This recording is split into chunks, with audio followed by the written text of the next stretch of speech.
बिस्मिल्लाहिर्रहमानिर्रहीम। अस्सलाम वालेकुम students. Lecture number 6 intangible assets IS 38 हम कर रहे हैं। हेडिंग बना लें रीवैल्यूएशन मॉडल। हेडिंग बना लें रीवैल्यूएशन मॉडल। कल हमने वेरी बैड कल हमने कॉस्ट मॉडल किया था, आज हम रीवैल्यूएशन मॉडल की तरफ जा रहे हैं। रीवैल्यूएशन मॉडल क्या कहते हैं? आपको तबीयत कैसी है भाई? ठीक है। An entity shall choose either cost model और दूसरा रीवैल्यूएशन मॉडल। रीवैल्यूएशन मॉडल में कॉस्ट की जगह रीवैल्यूड अमाउंट ले लेता है, less subsequent accumulated amortisation, less accumulated impairment losses. Subsequent measurement में दो मॉडल दोनों हमने करने हैं। ये इनकी कल तक की हमारी पिक्चर है। कल मैंने यहाँ पर ये स्लाइड जो है स्टॉप की थी। आज मैं इसकी बात करने लगा हूँ। इससे रिलेटेड कुछ पहले बातें हम डिस्कस कर लें। Measurement under revaluation model IS 38 का पैराग्राफ 76, 77 और 79 ये कह रहा है काइंडली मंडे से कोशिश करें अपने स्टैंडर्ड्स जो हैं वो अपने साथ कैरी करें, ठीक है। The revaluation model does not allow, revaluation model allow नहीं करता। क्या अलाउ नहीं करता? Revaluation of intangible assets that have not previously been recognized as asset। कहते हैं जिसे तुम एसेट ही नहीं बना रहे उसकी रीवैल्यूएशन भी आउट ऑफ क्वेश्चन है। और वो कौन सा थे? इंटरनली जनरेटेड ब्रांड हो सकता है, गुडविल हो सकती है, मेथड्स हो सकती हैं, पब्लिशिंग टाइटल्स के राइट्स हो सकते हैं, कस्टमर लिस्ट। ये पांच। और अगर ये पांचों आपने कहीं अक्वायर किए तो फिर एसेट है, एसेट है तो कैपिटलाइज है, कैपिटलाइज है तो रीवैल्यूएशन मॉडल है, ठीक है। The initial recognition of intangible assets at amount other than, अगर कहीं किसी वजह से आपने इंटेंजिबल एसेट को रिकग्नाइज किया हुआ है अदर देन इट्स कॉस्ट, यानी वर्क इन प्रोग्रेस। क्या? Work in progress. लेकिन यहाँ इसकी काफ़ी लंबी एक डिटेल है जिसको उसने हमारे सिलेबस में शामिल नहीं किया हुआ है कि वो कौन कौन से एसेट्स हैं या वो कौन कौन से सर्कमस्टांसिस हैं जहाँ एसेट अपनी कॉस्ट के अलावा बुक हो सकता है। तो इस पॉइंट को हमने जहन में सिर्फ ये रखना है कि या तो वो एसेट होना ज़रूरी है या फिर दूसरा पॉइंट क्या है, उसकी इनिशियल रिकग्निशन कॉस्ट पे हुई हुई हो। अगर क्वेश्चन में कहीं लाइन आ गई ड्यू टू एनी रीज़न ये एसेट अपनी कॉस्ट पर रिकग्नाइज नहीं है तो फिर उस पर रीवैल्यूएशन मॉडल अप्लाई नहीं हो सकता। The revaluation model is applied after an asset has been initially recognised at cost. However if any part of the cost of an intangible asset is recognized as an asset because the asset did not meet the criteria for recognition until part of the way through the process। ये क्या आ गया? Development cost, यानी work in progress. अगर work in progress है, क्या कहते हैं? The revaluation model may be applied to the whole of that asset. अभी आपने क्या रिकॉग्नाइज किया हुआ है? Work in progress. लेकिन वर्क इन प्रोग्रेस को रिवैल्यू नहीं करवाया जाता। रिवैल्यू हमेशा पूरे एसेट को करवाया जाता है, लेकिन पूरे एसेट को जब आप रिवैल्यू करवाएंगे तो फिर प्रोपोर्शनेट बेसिस पर इसकी वैल्यू आएगी। बात को समझिएगा। एक एसेट है, उसकी टोटल एस्टिमेटेड वैल्यू बननी है 1000। अभी आप डेवलपमेंट फेज के जहां खड़े हुए हैं सेकंड फेज में, वहां आपने 650 रुपये इनकर किया हुआ है, ठीक है। अब जब आप रीवैल्यू करवाएंगे तो ये तो रीवैल्यू नहीं हो सकता, रीवैल्यू तो पूरा एसेट होगा। लेकिन जब इसको वैल्यू असाइन करने लगेंगे तो क्या करेंगे? प्रोपोर्शनेट बेसिस पर करेंगे। लेकिन इसकी कैलकुलेशन भी उसने हमारे पास हमारे सिलेबस में शामिल नहीं की हुई है, ठीक है। तो पॉइंट याद रखना है कि अगर कोई एसेट वर्क इन प्रोग्रेस में पड़ा हुआ है तो उस वर्क इन प्रोग्रेस को रीवैल्यू नहीं करवाया जा सकता, उस पूरे एसेट को रीवैल्यू किया जाता है, फिर प्रोपोर्शनेट बेसिस पर वैल्यू असाइन की जा सकती है। Also the revaluation model may be applied to an intangible asset that was received by way of a, याद करें हमें कोई एसेट फ्री ऑफ कॉस्ट मिल गया गवर्नमेंट से, नहीं, free of cost, zero value पे, हमने कोई पैसा नहीं दिया। तो याद करें FR1 क्या कहा था? कोई छोटी सी अमाउंट उसे असाइन कर देना, और असाइन करने के बाद फ़ौरन किसे बुला लेना, रीवैल्यूअर को बुला लेना, ताकि वो करंट प्राइसेस से मैच कर जाए। अदरवाइज आपकी बैलेंस शीट अजीब लग रही होगी, कहीं बिलियंस के एसेट्स आ रहे होंगे और कहीं 5-10 रुपए से कोई एसेट ब्लॉक बुक हुआ होगा जो प्रॉपर इमेज डिस्क्लोज नहीं करेगा। इसलिए जो फ्री ऑफ चार्ज हमें गवर्नमेंट ग्रांट से एसेट्स मिलती हैं, नॉन मॉनिटरी एसेट्स, हम उन्हें कुछ मिनिमम वैल्यू असाइन करके किस मॉडल में ले जाते हैं, रिवैल्यूएशन मॉडल। अब एक बात और भी करनी थी, वो आपने यहाँ नहीं लिखी बुजुर्गों, ये आ गया। रिवैल्यूएशन मॉडल कर रहा हूँ, हो सकता है इंटेंजिबल एसेट की एक्टिव मार्केट हो और हो सकता है उसकी एक्टिव मार्केट ना हो। रिवैल्यूएशन टेक प्लेस होगी कब, अगर एक्टिव मार्केट होगी, और कब नहीं होगी, जब एक्टिव मार्केट नहीं हो। आगे, active market continue to exist, मतलब आज आपने रिवैल्यूएशन करवाई तो फिर रूल क्या है, हर साल बाद, हर 2 साल बाद, हर ऑल्टरनेटिव ईयर में रिवैल्यूएशन करवाएंगे। वो कहते हैं एक्टिव मार्केट है, रिवैल्यूएशन करवाई है, एक्टिव मार्केट कंटिन्यू रह रही है, तो फिर आप रिवैल्यूएशन को भी क्या करेंगे, हर एक सर्टन इंटरवल के बाद दोबारा परफॉर्म करेंगे। वो कह रहे हैं एक्टिव मार्केट है, रिवैल्यूएशन करवाई है, एक्टिव मार्केट जो है उसकी एग्जिस्टेंस स्टॉप हो गई, तो जो लेटेस्ट आपने रिवैल्यूएशन करवाई थी उस पर आपका एसेट आगे चलता रहेगा और अमोर्टाइज होता रहेगा। दोबारा सुन लीजिए, दोबारा सुन लें। इंटेंजिबल एसेट है, एक्टिव मार्केट है, रिवैल्यूएशन करवाऊंगा, इससे आगे फिर 2 चांस बनेंगे। एक्टिव मार्केट कंटिन्यू रहेगी तो रिवैल्यूएशन की एक्टिविटी भी कंटिन्यू रहेगी। अगर एक्टिव मार्केट आगे 1 साल के बाद स्टॉप हो जाए, एग्जिस्ट ही ना करे, तो IAS 38 कहता है जो तुमने लेटेस्ट रिवैल्यूएशन करवाया था उसको अपनी कॉस्ट समझ के आगे चलते रहो, क्योंकि अब ये रिवाइज नहीं हो सकती, क्योंकि इस पर्टिकुलर एसेट की क्या ख़त्म हो गई, एक्टिव मार्केट ख़त्म हो गई। दूसरी तरफ अगर एक्टिव मार्केट नहीं है, अगर एक्टिव मार्केट नहीं है तो क्या नहीं होगी, रिवैल्यूएशन। मसलन मेरा कोई इंटेंजिबल एसेट है, मैंने उसके लिए मार्केट सर्च की, मार्केट नहीं मिली, इन भाई ने आके कहा यार अंसारी तेरे इंटेंजिबल एसेट की वैल्यू 500 मिलियन से अप हो गई है, तो IAS 38 कहता है कि ये जो वैल्यूअर है आप इसकी बात को ध्यान नहीं देंगे, क्योंकि क्या मौजूद नहीं है, एक्टिव मार्केट मौजूद नहीं है। एक्टिव मार्केट की एब्सेंस में अगर कोई वैल्यूअर हमें कोई वैल्यू देगा तो वो हमारे लिए रीवैल्यूड अमाउंट के तौर पर एक्ट नहीं करेगी, क्योंकि क्या मौजूद नहीं है, active market. No revaluation if valuer assign value without active market, no revaluation if restriction on transfer और सेल, जैसे ये फाइनेंस लीज वगैरह का पॉइंट आएगा। अगर ट्रांसफ़र पर कोई रिस्ट्रिक्शन लग जाए, सेल पर कोई रिस्ट्रिक्शन हो, मसलन अक्सर आप गुजरते हैं, टेंजिबल की एग्जांपल दे रहा हूँ, प्लॉट पे लिखा हुआ होता है कि इस प्लॉट को कोर्ट में चैलेंज कर दिया गया है, आप इसकी कोई डील ना कीजिएगा, करने पर आप खुद जिम्मेदार होंगे।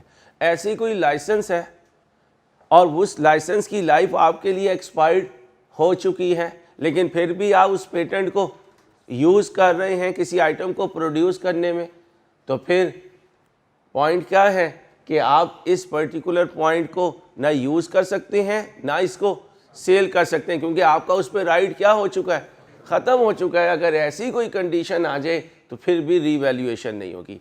ये वाली पॉइंट की कैलकुलेशन भी आपके सिलेबस में कहीं नज़र नहीं आती, हाँ ये पॉइंट नज़र आता है, साथ लिख लिया करें। यहाँ ना बाज़ दफ़ा मजबूरी होती है, मुझे पूरा स्टैंडर्ड बताना पड़ेगा, अगर पूरा नहीं बताऊँगा कोई एक आधा MCQ मिस हो जाएगा आपका। लेकिन कुछ चीज़ें जो हैं वो MCQ के पॉइंट ऑफ व्यू से हैं, कैलकुलेशन के पॉइंट ऑफ व्यू से नहीं है बेटा, ये जहन में रखिएगा। तो लिख लीजिए, इसका MCQ आ सकता है, ये आपके न्यूमेरिकल में आ सकता है। थोड़ा सा जल्दी कीजिए, शाबाश। आज वीकेंड है और R2 के वीकेंड का मतलब पता है ना, हाँ 12 घंटे रिवाइज करना है और मंडे का टेस्ट तैयार करना है, ठीक है। कभी मंडे को आप टेस्ट ना दें तो ट्यूसडे को आपको एक दूसरा अंसारी नज़र आएगा, वो थोड़ा सा बदतमीज़ होगा। तो मुझे उम्मीद है कि आप उस दूसरे अंसारी को क्लास में आने की इजाज़त नहीं देंगे, है ना। ऐसे अंसारी को क्लास से बाहर रखेंगे, और वो क्लास से बाहर रहे उसके लिए ज़रूरी है आप टेस्ट वाले दिन एग्ज़ाम सेंटर में रहें। ठीक है मेरे बच्चों, और तैयारी के साथ। चलो भाई, काबिल पहले करवाएं या कल कौन सा ओपन किया था? पहले एप्पल वाला किया था। चलें जी, इन्हें भाई को एप्पल याद आ रहा है तो पहले एप्पल कर लेते हैं। आओ जी, देखें जी क्या कह रहा है एप्पल लिमिटेड। कब है क्वेश्चन नंबर? भाई क्वेश्चन नंबर 6 है हमारी बुकलेट पर, पेज नंबर 56 है। आई कैप की एग्जाम्पल 32 है, ऑटम 18 में आया था। उस वक़्त के पेपर में इसका नंबर 4 था और 14 मार्क्स थे। बनाना क्या है भाई? नोट बनाना है। क्या बनाना है? नोट बनाना है। 5 मिनट पढ़ें आप, 5 मिनट पढ़ें, फिर मैं आपको ज्वाइन करता हूँ। कोशिश करें शॉर्ट नोट्स बना लें क्वेश्चन पे ही अपने।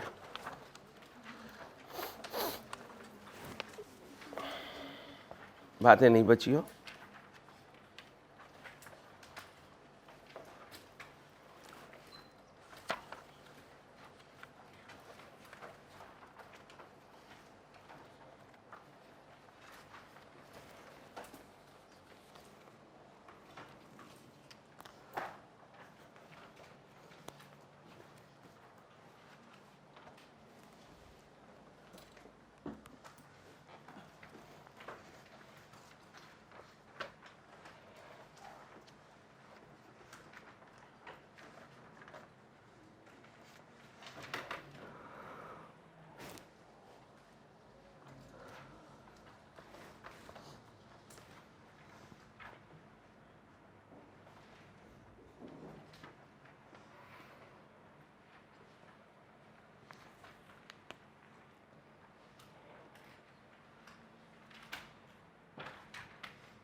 कैसे पता चलता है कि क्लास अपने सही लाइन ऑफ एक्शन में मूव कर रही है?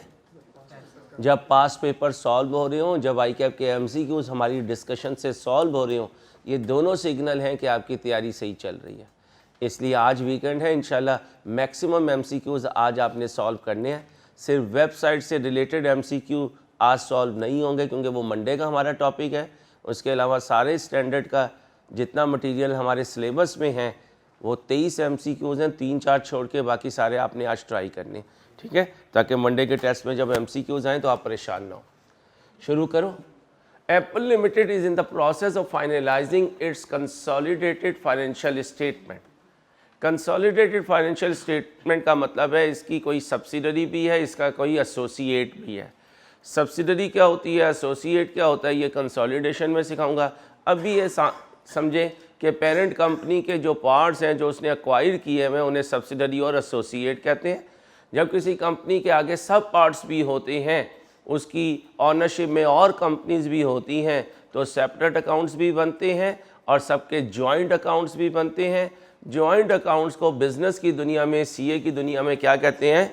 Consolidated financial statement. हमारे R2 में ये तकरीबन हमारे कोई 20-24 घंटे का टॉपिक है, जबकि सीए फाइनल के जब रिपोर्टिंग में आप आएंगे तो तकरीबन 50% सिलेबस सिर्फ किस पर बेस करेगा? कंसोलिडेटेड फाइनेंशियल स्टेटमेंट पर। For the year ended 30 June 18 के अकाउंट्स को क्लोज कर रहा है। नोट कब का पूछा है भाई? 30 जून 18 का ही पूछा है। Following information pertains to the group's intangible assets as on 30 June 17 revalued amount of AL licence and related revaluation surplus were 450 million and 30 million respectively। 30 June 17 को ये दोनों वैल्यूज़ मौजूद है। 30 जून 17 का दूसरा नाम क्या रखूं? 1717, इसका मतलब ओपनिंग डेट है। ओपनिंग डेट है तो 61 में रीवैल्यूड अमाउंट पड़ी हुई है 450 और उसके रीवैल्यूशन सरप्लस में पड़ा हुआ है 30 और हमारे इंटेंजिबल एसेट का नाम है लाइसेंस। इधर आ जाए, 1717 आ गया, लाइसेंस है, रीवैल्यूएशन मॉडल है और आगे प्रॉफिट एंड लॉस है, वही जो FR1 में फॉर्मेट बनाया करते थे। इंशाल्लाह FR2 में ये फॉर्मेट 5 कॉलम से 7 कॉलम पे चला जाएगा, लेकिन अभी नहीं।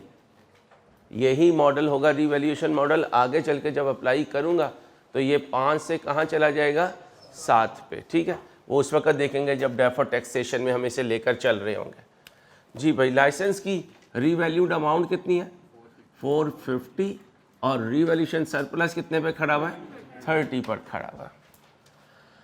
ऑन यकम जुलाई 17 AL acquired entire share holding of mango limited. Apple ने किसकी शेयर होल्डिंग ले ली, मैंगो की, और कितनी ली, एंटायर। एंटायर का मतलब 100%। याद रखिएगा, जब वो ये कहे ना कि मैंने इसे एक्वायर कर लिया, तो इसका मतलब ये होता है कि ऑनरशिप तब्दील हो गई, नीचे बिजनेस वही है। क्या बोला मैंने, इसका मतलब पुराने शेयर होल्डर हमसे अपनी प्राइस लेकर चले जाएंगे और अब ऊपर स्ट्रेटेजिक लेवल चेंज हो जाएगा, नीचे टैक्टिकल और ऑपरेशनल लेवल वही रहता है। ये मत समझिएगा कि हम किसी बिजनेस को एक्वायर करते हैं तो उसके सारे एम्प्लॉइज़ को निकाल देते हैं।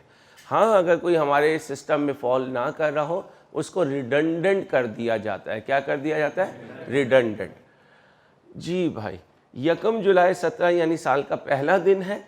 AL ने शेयर होल्डिंग ली है मैंगो लिमिटेड की 1950। तो ये 1950 क्या है, कॉस्ट ऑफ इन्वेस्टमेंट। क्या है, कॉस्ट ऑफ इन्वेस्टमेंट।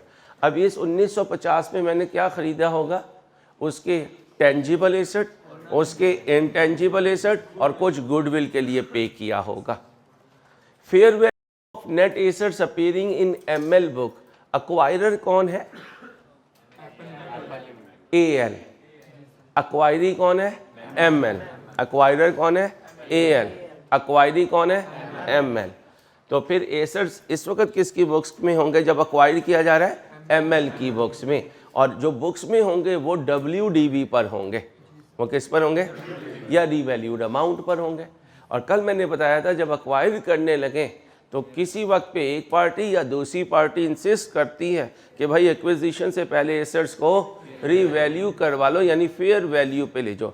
अच्छा, याद रखिएगा, एक्विजिशन के वक्त जब एसेट्स की फ्रेश वैल्यू डिटरमिन की जाती है तो उसको फेयर वैल्यू कह रहे होते हैं, क्योंकि उस वक्त हम मार्केट में जाकर अंदाजे लगवा रहे होते हैं, प्रैक्टिकली रीवैल्यूअर नहीं आ रहा होता। बहुत रेयर केसेस होते हैं जिसमें रीवैल्यूअर आ रहा होता है।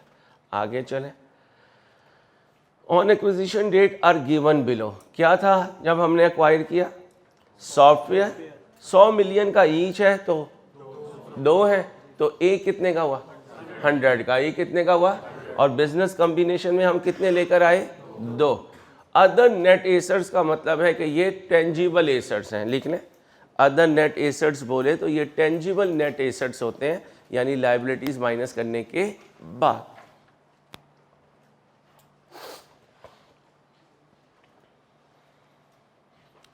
तो फिर 1950 दिए हैं। अभी तक ये लग रहा है कि 200 के इंटेंजिबल एसेट लिए हैं और 1545 के टेंजिबल एसेट। लेकिन क्या कह रहे हैं, till acquisition date ML had incurred research and development cost of 80 million. जिस दिन एक्विजिशन होने लगी और हमने असेस ली, कहाँ की ML के बुक्स ऑफ अकाउंट्स की। नॉलेज बड़ा समुंदर होता है, बोले बगैर गुजारा नहीं होता। जब एक्विजिशन होती है तो CFAB में अगर कभी मुलाकात हुई इंशाल्लाह तो वहाँ बताऊँगा, 2 तरह की एक्विजिशन होती है। एक फ्रेंडली एक्विजिशन होती है, एक हॉस्टाइल एक्विजिशन होती है। क्या कहा, एक फ्रेंडली एक्विजिशन होती है और दूसरी हॉस्टाइल एक्विजिशन होती है। ये जो फ्रेंडली एक्विजिशन होती हैं इसमें एक्वायरर की टीम को अपनी बुक्स ऑफ अकाउंट्स तक की एक्सेस दे देता है। क्या, एक्वायरर को अपनी बुक्स ऑफ अकाउंट्स तक की एक्सेस दे देता है। जब बुक्स ऑफ अकाउंट्स की एक्सेस मिल गई तो हम जब उनके अकाउंट्स को खोलेंगे, स्क्रूटनी करेंगे तो हमें कई चीज़ें नज़र आएंगी। हॉस्टाइल एक्विजिशन जो है इसमें दोनों मैनेजमेंट के दरमियान में ज़रा तनाव होता है। तनाव मीन खिंचाव होता है, जैसे आजकल पीटीआई और इस्टेब्लिशमेंट में क्या हुआ हुआ है, खिंचाव। नून लीग और अदलिया में खिंचाव हुआ हुआ है, तो इसे कहते हैं हॉस्टाइल वे। क्या कहते हैं? और जो दोस्ताना माहौल होता है, जैसे जरदारी भाई और शहबाज शरीफ भाई का माहौल चल रहा है, उसे क्या कहते हैं? उसे फ्रेंडली एक्विजिशन कहते हैं। ये जहन में रखिएगा, C5 में काम आएगा इंशाल्लाह। जब अब मुझे बताओ, हमें पता चला कि रिसर्च एंड डेवलपमेंट में 80 मिलियन खर्च हुआ है किसी प्रोडक्ट ABC के लिए। अब मुझे बताएं, इस वक्त आपको क्या लग रहा है, कौन सी एक्विजिशन चल रही है, हॉस्टाइल या फ्रेंडली? फ्रेंडली चल रही है, इसलिए आप उसकी डिटेल में चेक कर लिया कि भाई रिसर्च एंड डेवलपमेंट 80 मिलियन की उसने इनकर की हुई है। अब मुझे बताएं, ये एक इन प्रोसेस R&D है। ML के लिए ये क्या है? रिसर्च एंड, इसका मतलब उसने तो इसे एक्सपेंस आउट किया होगा, लेकिन जब हम अक्वायर कर रहे होंगे तो हमारे लिए तो ये इंटेंजिबल एसेट हो गया और वर्क इन प्रोसेस हो गया। तो कह सकता हूँ 1950 में ये भी आ रहा है, ये भी आ रहा है और ये भी आ रहा है। ओके, आगे। ML had not recognized this as an because criteria for recognition of the internally generated intangible asset was met on 1/6/17। 1/6, ये क्या लिखा है भाई? 7 होना चाहिए, कंपोजिंग एरर तो नहीं देखे, 7 ही है भाई साहब। भरवाएंगे आप सर, छोटे छोटे बच्चे हैं मेरे, मेहरबानी है आपकी। क्या?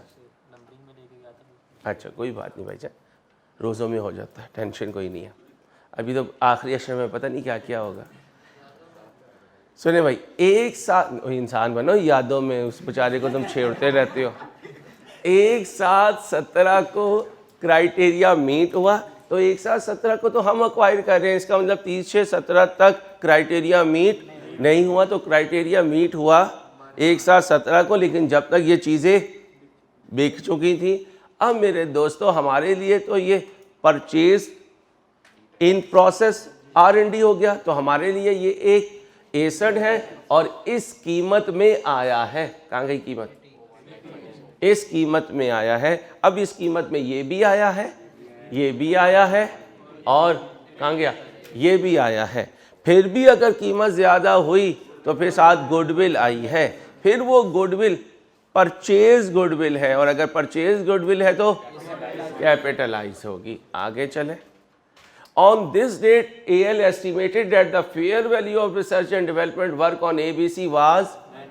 अब बताएं, फेयर वैल्यू लूं या जिस वैल्यू पर वो खर्चे में शो हुआ मैं बोलूं?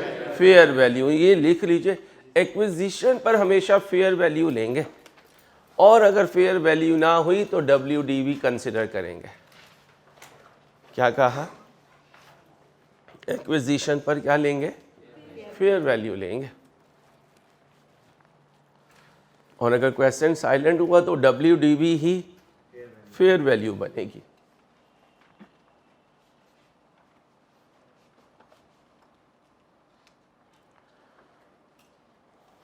अभी हम यही सोच रहे थे, उसने कहा सर सब्र करें। मैंने कहा जी अब क्या हुआ? कहते हैं on acquisition date fair value of ML customer list was assessed at. अब बताएं, ये कस्टमर लिस्ट भी हमारी खरीदारी में आई है। अब अगर कस्टमर लिस्ट खरीदारी में आई है तो IS 38 क्या कहता है? एसेट बना लो या ना बनाओ? हाँ, है ML की लिस्ट, इसलिए ML की लिस्ट में ये दोनों आइटम जो हैं ये देखें यहाँ नहीं आ रही, क्योंकि उसके लिए ये दोनों इंटरनली जनरेटेड हैं। लेकिन ख़रीदार ने तो जब पैसे दिए तो इन दोनों की वैल्यू भी हिडन पे हो गई। बात समझ रहे हैं? ये जो पे किया 1950, इसमें ये दो नज़र आने वाले एसेट थे। ये दोनों चीज़ें एसेट के तौर पर ML की बैलेंस शीट में नहीं थी, क्योंकि ये दोनों इंटरनली जनरेटेड थी। लेकिन जब मैंने एक्वायर किया और मैंने उसके अकाउंट्स देखे तो हमने कहा ओहो, 1950 में सिर्फ ये दो नहीं आए, ये दो भी आए हैं और अपनी फेयर वैल्यू पर आए हैं। तो अपनी फेयर वैल्यू पे आए हैं। तो अक्वायर करते हुए इसकी कोई भी इंटरनली जनरेटेड आइटम जिसे IAS 38 ने डिसअलाउ किया एज अ एसेट रिकॉग्निशन, लेकिन एक्विजिशन में वो दोनों एसेट भी आने वाली हमारे एप्पल अकाउंट्स में as an intangible asset show होंगे। अब बताएं कीमत कितनी दी, ये आया, ये आया, आगे जी 90 का 5 का है, ये 95 आया और 20 आया, तो फिर गुडविल कितना आया? गुडविल कैलकुलेट कर दें सब बच्चे, गुडविल कैलकुलेट कर दी। आए जी गुडविल की वर्किंग करें। मैं एक ऐसा अकाउंट बना रहा हूं जिसने आके चल के कंसोलिडेशन में यूज होना है, तो मैं यहीं बना लूंगा तो मेरा टाइम क्या हो जाएगा? सेव हो जाएगा। इसे मैं नाम दिया करूंगा एक्विजिशन एडजस्टमेंट अकाउंट। क्या नाम दिया करूंगा? Acquisition adjustment account. और यहाँ से मैं ये क्यों किया करूँगा? ताकि कैलकुलेशन हो सके किसकी? बोलें जी, किसकी? गुडविल की। तो कंसोलिडेशन में गुडविल की कैलकुलेशन जो किया करूँगा वो यही मैं सिखाने लगा हूँ। यहाँ लिखा करूँगा कॉस्ट ऑफ इन्वेस्टमेंट। क्या लिखा करूँगा? कॉस्ट ऑफ इन्वेस्टमेंट कितनी की? 1950।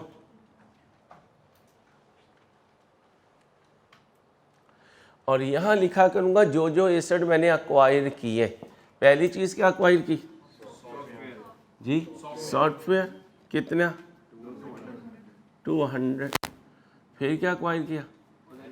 नेट अदर एसेट्स कितने? 1545। फिर क्या अक्वायर किया? इन प्रोसेस R&D कितना? 95। और क्या किया? कस्टमर लिस्ट कितनी? 20। जी भाई गुडविल कितनी आई? 90। टोटल कर दें 1950 और इधर भी 1950। फॉर्मेट बना लिया था नोट का भाई, नोट का फॉर्मेट बना लिया था। अब आ जाए एडिशन, बिजनेस कॉम्बिनेशन से भी होंगे, अदर भी होंगे। अब आपको क्या मिली है? गुडविल मिली है। कहाँ से मिली है? बिजनेस कॉम्बिनेशन में। कितनी मिली है? 90। और क्या मिले हैं? सॉफ्टवेयर कितने के मिले हैं? 200 के। और क्या मिला है? R&D कितने का मिला है? 95 का। और क्या मिला? कस्टमर लिस्ट कितने की? 20 की। आगे टोटल का कॉलम बना लीजिएगा। नहीं है रिकॉर्ड? ठीक है। अच्छा, अब आप बड़े हो गए हैं, जो बड़े हो जाते हैं ना बच्चे, उनको एक्स्ट्रा टाइम नहीं दिया जाता, चलो बच्चों कॉपी कर लो, ठीक है। इससे साथ साथ कॉपी किया करें। मेरी कोशिश होती है कि इतना स्लो चलूं कि आप साथ साथ कॉपी करते रहें। तेज़ हो तो फ़ौरन बता दीजिएगा, अब आप मैच्योर हो गए हैं, कभी कोई और बता दिया तो पता नहीं क्या होगा, ठीक है। फ़ौरन बताया करें सर इस चीज़ में मसला आ रहा है, क्योंकि मैं ट्यूसडे को लिहाज नहीं करूँगा, मैं फ़ौरन बता दूँगा बेटा आप में प्रॉब्लम आ रही है, आप काइंडली पहले टेस्ट दें फिर क्लास में आएँ। आगे चलें। यहाँ तक की कहानी पूरी हो गई? कोई पॉइंट जी? कहाँ है सर? आज सब्र करें सर जी। ये फेयर वैल्यू ML की कस्टमर लिस्ट की है। नीचे भाई ने इफ्तारी कम की है, इसलिए AL की कस्टमर लिस्ट को वो ML की कस्टमर लिस्ट समझ रहा है। आगे भी चलते हैं बच्चों, एक मिनट बेटा, आगे सुनो। ML incurred following expenditures on this project। कौन सा प्रोजेक्ट? ये ABC वाला, R&D वाला। इन प्रोसेस ले लिया, उसको एसेट समझ लिया, जब वो मेरे पास आ गया, अब AL जो है इसको ऐसे ही हैंडल करेगा जैसे रूटीन में हैंडल किया करता था। अब क्या कह रहे हैं? ML incurred following expenditure on this project from 1 July 17 till ABC launching date 1/5/18।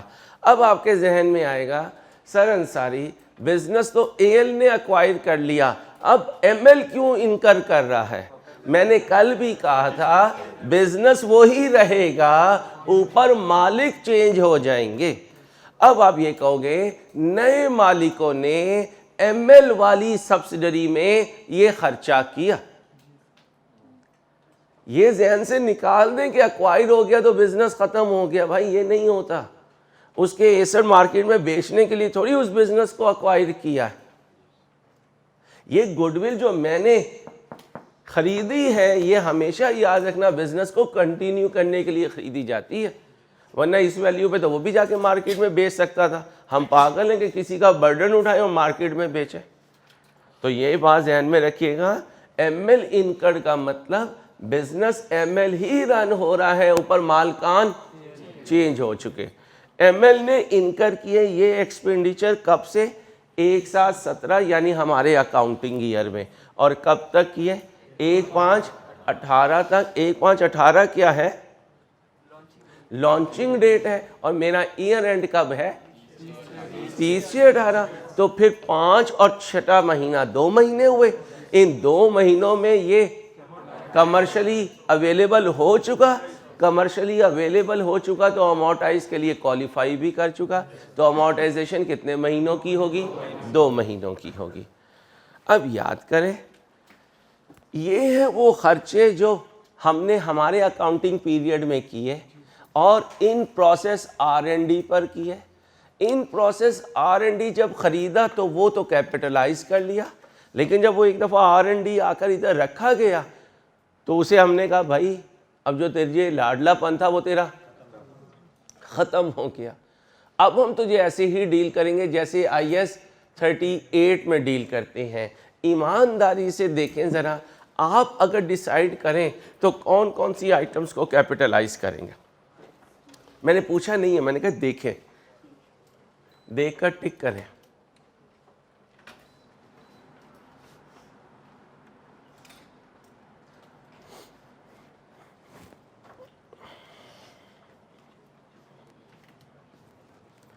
भाई हुरैरा किधर है?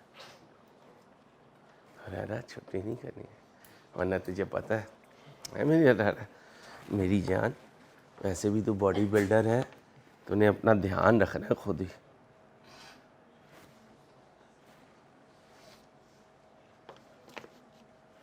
पढ़ना शुरू करो। मार्केट रिसर्च को क्या करो?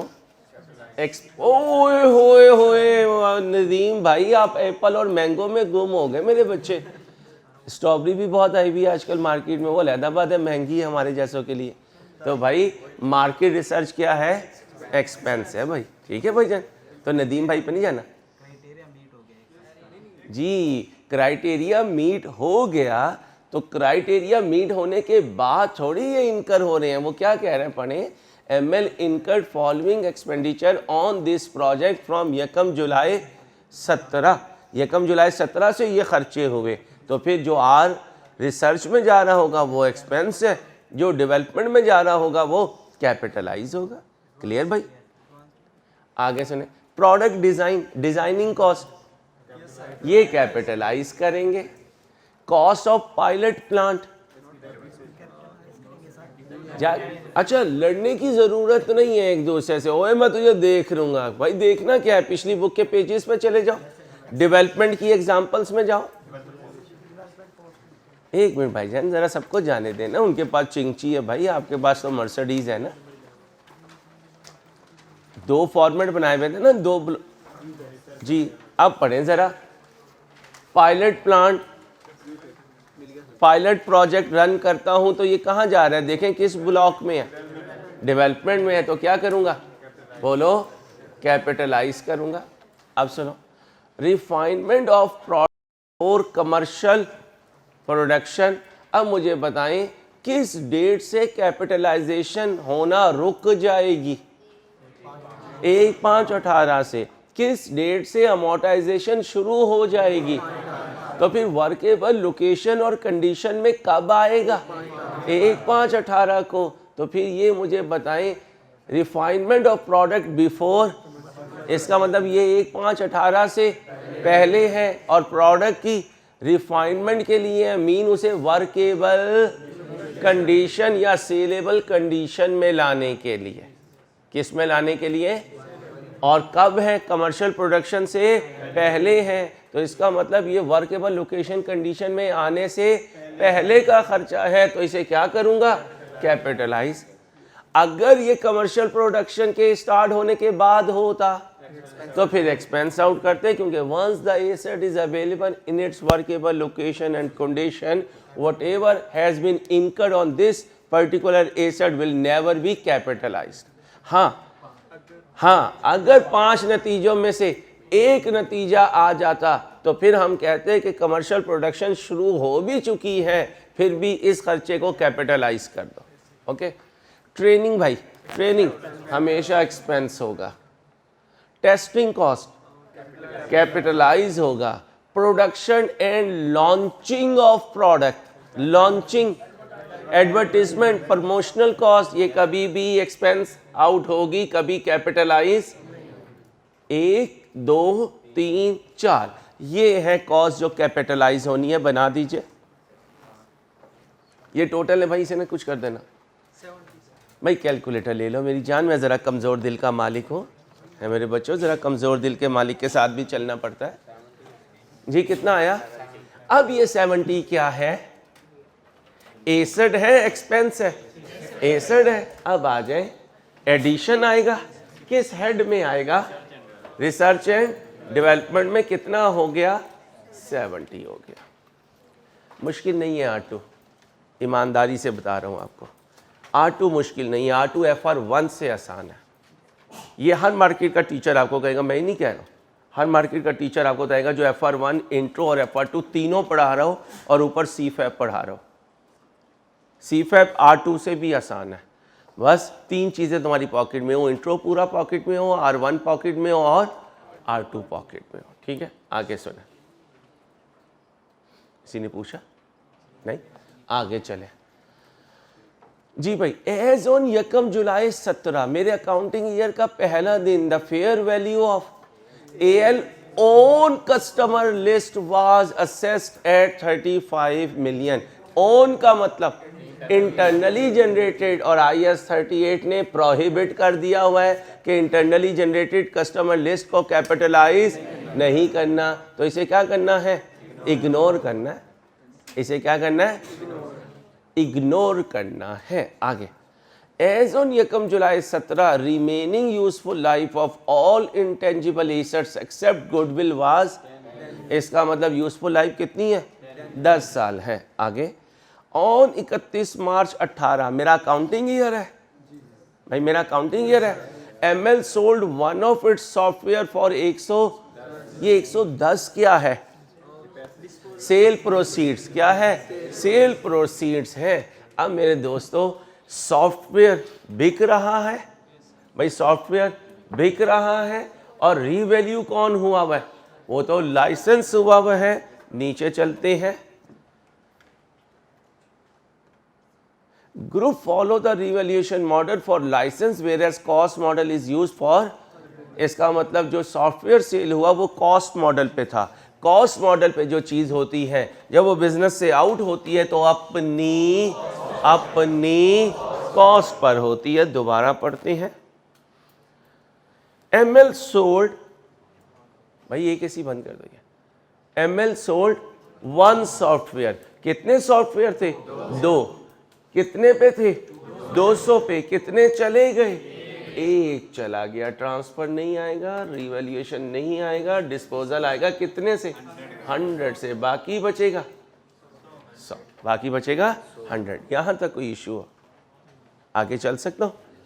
अब यहाँ की कहानी, एज ऑन 30 जून 18, साल का आखिरी दिन, fair value of licence was assessed 350। Licence की फेयर वैल्यू कितनी है, और इसके लिए कौन सा मॉडल यूज हो रहा है, तो इसका मतलब ये इसकी रीवैल्यूड अमाउंट आ गई। रीवैल्यूएशन ईयर स्टार्ट पे हो रही है, ईयर एंड पर हो रही है जी, ईयर एंड पे हो रही है। ये कहाँ खड़ा है? एक साथ 17 पे FR1 में जाए। अगर ईयर एंड पर रीवैल्यूएशन हो तो पहले डेप्रीसिएशन या पहले रीवैल्यूएशन? पहले डेप्रीसिएशन, फिर और यहाँ डेप्रीसिएशन का वर्ड रिप्लेस हो जाएगा। तो पहले क्या करोगे? अमोर्टाइज करोगे। क्या कह रहा था? सारे इंटेंजिबल एसेट्स की लाइफ कितनी है? कितनी है? 10 ईयर कर दीजिए।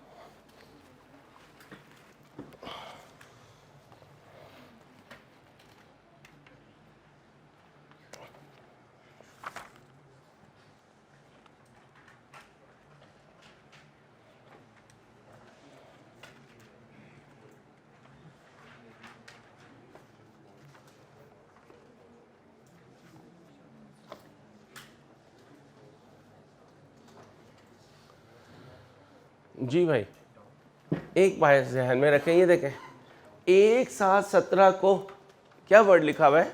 Remaining useful life of all intangible asset. और आपको याद होगा ये फॉर्मेट किस पे बना करता था? रिमेनिंग लाइफ पर। किस पे बनता था? अब मुझे बताएं कितनी है उसकी revalued amount? 450 divided by, fraction लगाऊं? क्यों ना लगाऊं? पूरे साल की amortisation. Transfer to retain earning याद है? 30 डिवाइडेड बाय 10, ये कितना बना जी? 45। ये कितना बना? 3 माइनस करें 405 20। जाए भाई रीवैल्यूअर से पूछें तुम क्या रीवैल्यूड अमाउंट लाए हो? 350। 350 जी भाई। खुशी या गम? गम। कितना गम? 55 का। पुरानी खुशी कितनी पड़ी हुई है? पहले उसे ख़त्म कर दूं। अब बताएं नया गम कितना आया? 28। ये आ गया 28।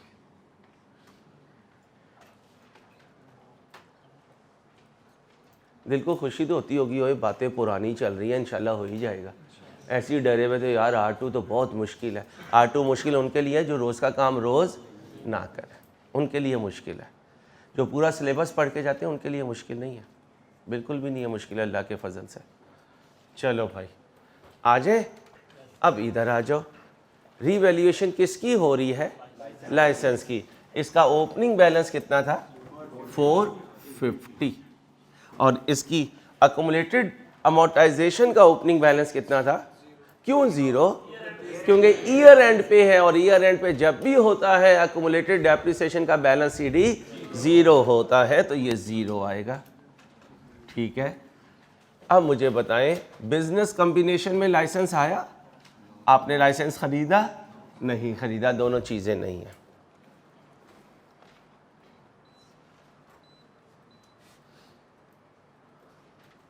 इतवार कैसे इस्तेमाल करोगे? हाँ, सहरी करके फिर क्या करोगे? और सो के उठ के क्या करोगे? फिर सो जाओगे। अच्छा यार, अब मुझे बताओ, जब ट्रांसफर करते हैं तो अकोमुलेटेड अमोर्टाइजेशन के बैलेंस को न्यूलिफाई करते हैं। उस वक्त एक एंट्री पास करते हैं जो टेबल में नहीं होती, वो एंट्री रिवाइज करवा दो। अकोमुलेटेड अमोर्टाइजेशन डेबिट और licence credit. Accumulated amortisation debit, licence credit. तो फिर ट्रांसफर के बाद लाइसेंस को क्रेडिट करूंगा कितने से? 45 से, जितना अमोर्टाइज किया था। और ये क्रेडिट नेचर चल रही है। जब यहाँ ट्रांसफर करूंगा तो यहाँ पर भी क्या लगाऊंगा? बोले ब्रैकेट लगाऊंगा।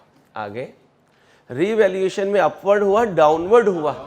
डाउनवर्ड हुआ, इसका मतलब ये भी डाउन हुआ। कितने से? 55 से। डिस्पोजल हुआ है? नहीं हुआ। कितने पे ले जाओ? 350 पे ले जाए। अमोर्टाइजेशन चार्ज कितनी की थी? 45, और कुछ ही मिनट के बाद वैल्यूअर ने आना था तो उसको न्यूलिफाई किया, इसलिए क्लोजिंग बैलेंस 0 आ गया, क्लोजिंग बैलेंस 0 आ गया। अकोमुलेटेड इम्पेयरमेंट लॉस नहीं था, ड्यूरिंग द ईयर भी नहीं था, क्लोजिंग भी नहीं था, 350 as it is carrying value आ गई। अब ये आप सर अंसारी की कोई एग्जांपल सॉल्व नहीं कर रहे, आई कैप का पास पेपर सॉल्व कर रहे हैं जो 14 मार्क्स का आया था, हैवी मार्क्स कंसीडर होते हैं। शर्त ये है कि सारा स्टैंडर्ड आपके फिंगर टिप्स पे हो, कोई स्लाइड मिस ना हो, जो स्लाइड मिस होगी वहीं से कुछ वो पूछ लेगा।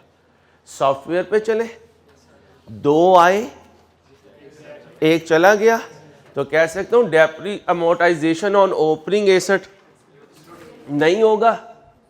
ये देखो नहीं होगा ना, ये देखो भाई, ये देखो ओपनिंग एसेट्स नहीं है तो ओपनिंग पर अमोर्टाइजेशन नहीं होगी, एडिशन पर होगी। हाँ, अब यहाँ बच्चा कंफ्यूज होता है, वो एडिशन में 2 लिख देता है और डिस्पोजल में 1 लिख देता है, गलत हो जाएगा क्योंकि जो डिस्पोजल हुआ है वो एडिशन में से ही हुआ है, जो डिस्पोजल हुआ है वो एडिशन में से ही हुआ है। अब मुझे इसकी अमोर्टाइजेशन कैलकुलेट कर दीजिए, मैं आपको 2 मिनट दे रहा हूँ। मुझे सॉफ्टवेयर की amortisation during the year calculate कर दीजिए और उसको फॉर्मेट में प्लग इन भी कीजिए। शाबाश, 2 मिनट है आप लोगों के पास।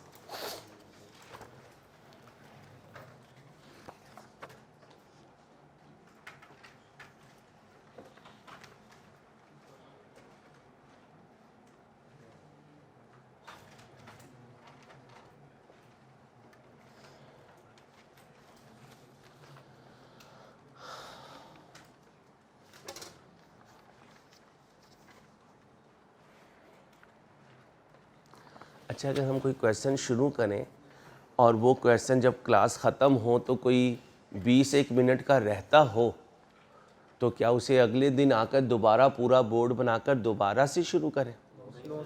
क्या करें, कैसे पूरा करें?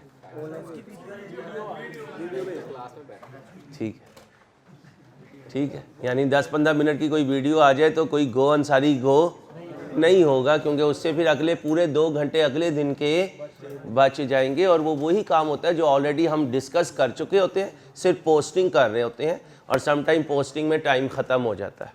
ठीक है, अम्मा जब रोज़ा रखने घर में जाती हो तो उठाती रहती हैं सहरी में?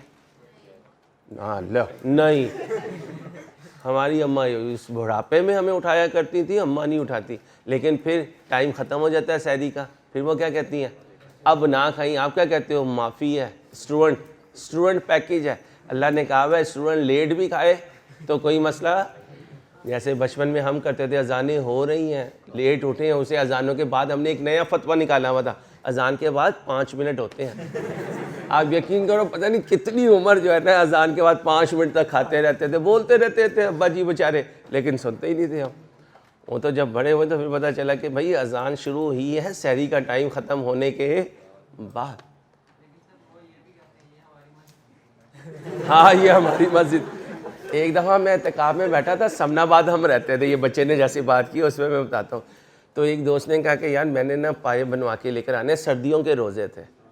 तो हमने कहा ठीक है यार, अब पाए बनने में आपको पता है प्लस माइनस तो हो ही जाता है। उसके पाए आए लेट, तो मस्जिद के जो मौज़न थे ना आज़ाद साहब, उन्होंने अजान पढ़ दी, पाए आए लेट। हम पीछे हुजरे में चले गए, वहाँ हमने सहरी पूरी कर ली। उसके बाद हमारे पास एक हाफिज़ था, उसने साइड पे खड़े होकर अजान दे दी और कहता है कि अब रोज़ा शुरू। मुझे आज भी वो बात याद है कि यार उस एज में क्या क्या हरकतें। और ये नहीं कि कोई हम इमेच्योर थे, एडल्ट थे, तकरीबन 22-23 साल का मैं खुद था, लेकिन ये हरकत हमने उस वक़्त भी कर ली। बस अल्लाह माफ़ करने वाले हैं, अल्लाह का फजल रहना चाहिए, तो कभी ऐसी हरकतें नहीं करनी। चलो नहीं मेरे नक्शे कदम पे, चलो बच्चों करो जल्दी से, आओ भाई। वर्किंग नंबर इसे 1 कह दीजिए, ये वर्किंग 1 हो गई, ये वर्किंग 2 हो गई, working 3। Depreciation expense on software.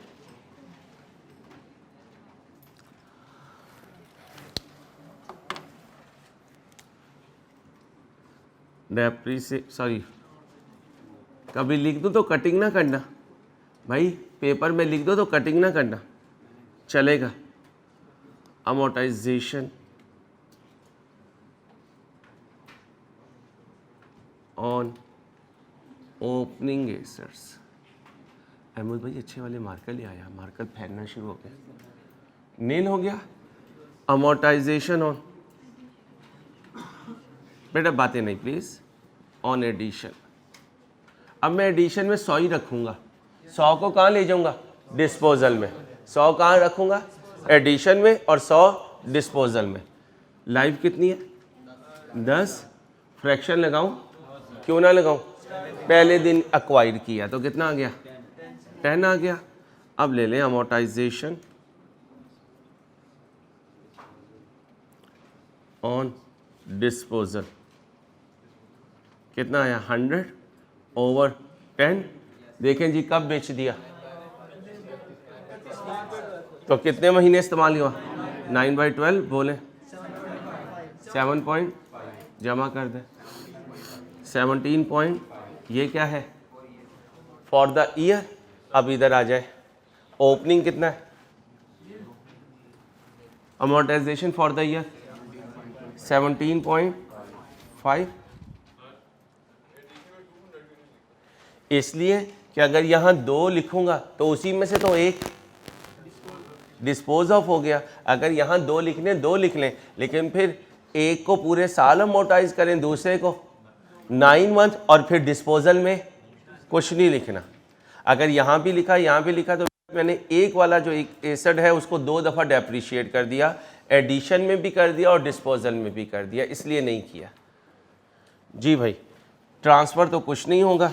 अब बताएं जी जाने वाले की डेप्रिसिएशन, उसकी एंट्री क्या करूं,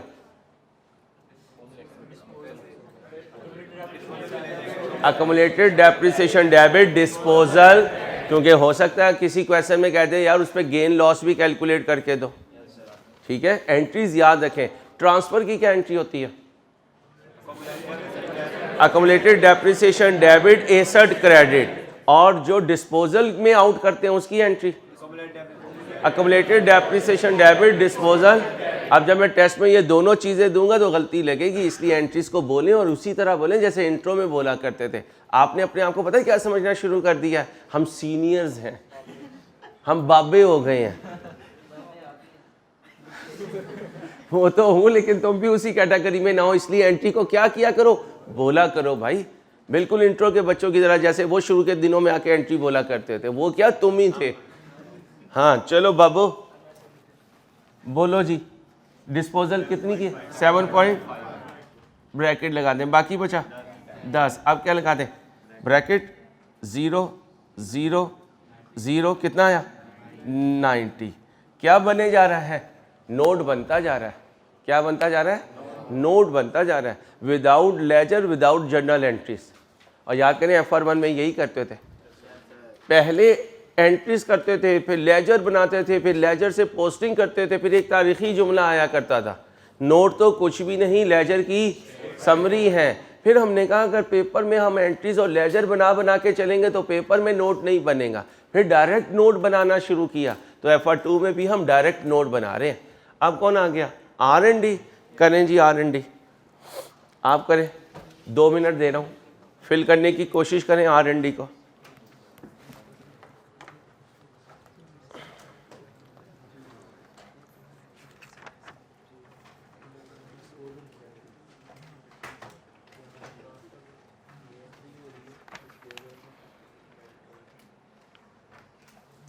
कब अवेलेबल हुआ है वो प्रोडक्ट, तो कितनी अमोर्टाइजेशन होगी, 2 मंथ की।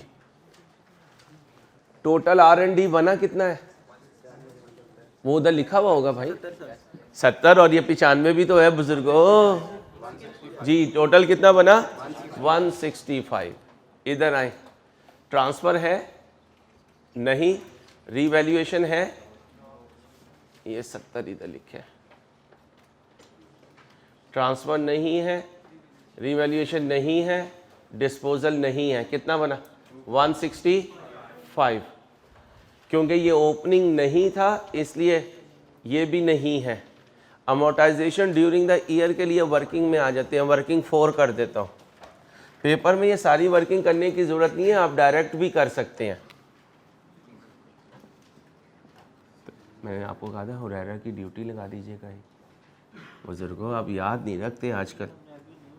नहीं सर बस याद नहीं रखते आप।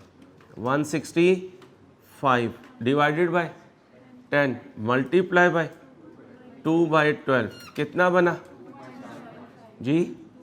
2.75। आ जाए भाई, अमोर्टाइजेशन 2.75 जी भाई। ट्रांसफ़र है भाई, ट्रांसफ़र है नहीं, डिस्पोजल है नहीं, 2.75 ब्रैकेट लगा दो। इम्पेयरमेंट लॉस नहीं है, नील नील लिख दीजिए। 165 में से 2.75 माइनस कर दीजिए, 162.25। अब कौन आ गया? कस्टमर लिस्ट बना दीजिए, 2 मिनट लगाएं। नहीं, एक बिजनेस कॉम्बिनेशन से आया, दूसरा हमने बाद में लगाया। आया था ना, उसके बाद जब एंड हुआ होगा, ये डेट आई होगी 1/5/18, तो फिर क्या हुआ होगा? एसेट डेबिट हुआ होगा और वर्क इन प्रोसेस क्रेडिट हुआ होगा। जैसे ही वर्क इन प्रोसेस क्रेडिट होता है, अमोर्टाइजेशन शुरू हो जाती है। तो इसलिए अमोर्टाइजेशन कितने महीने के लिए? 2 महीने की। सुन लो भाई, एग्जाम फोकस पॉइंट। इस नोट में कभी वर्क इन प्रोग्रेस नहीं आएगा, लिख लीजिए। इस नोट में कभी वर्क इन प्रोग्रेस नहीं आएगा।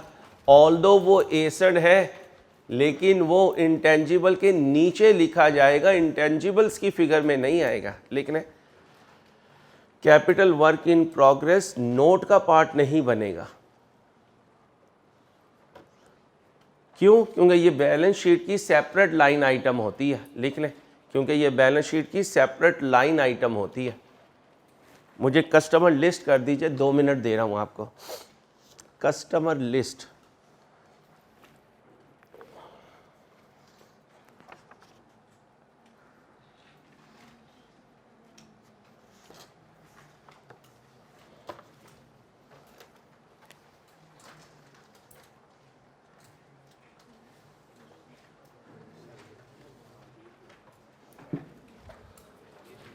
ओपनिंग है, कुछ बिजनेस कॉम्बिनेशन में आई है, और जो आपकी इंटरनली थी उसको नहीं लेना।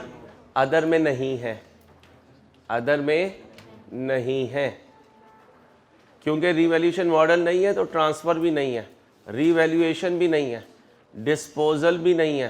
कितना आया? 20। क्योंकि ओपनिंग नहीं था तो ओपनिंग अमोर्टाइजेशन भी नहीं है। लाइव कितनी है? 10। 20 डिवाइडेड बाय 10 कितना आया? 2। ट्रांसफ़र भी नहीं है, डिस्पोजल भी नहीं है। 2 ब्रैकेट में लगा दें, 0 0 0 जी भाई। 18 आ गया। कौन बचा? गुडविल। अब पढ़ें ज़रा गुडविल के लिए। गुडविल की लाइफ क्या होती है? इनडेफिनाइट। इसका मतलब उस पर अमोर्टाइजेशन तो नहीं होगी। देखिए भाई, 30 जून 18 को goodwill of ML has been impaired by 20%। कौन सी? उसकी गुडविल या जो खरीदी है वो गुडविल? जो खरीदी है। कितने परसेंट? 20%। आ जाए भाई। ओपनिंग थी? नहीं। कॉम्बिनेशन में आई? जी आई। अदर में no. Transfer no. Revaluation no. Disposal no. कितना आया? 90। यहाँ क्या लिखूँ भाई? क्या लिखूँ? Not applicable.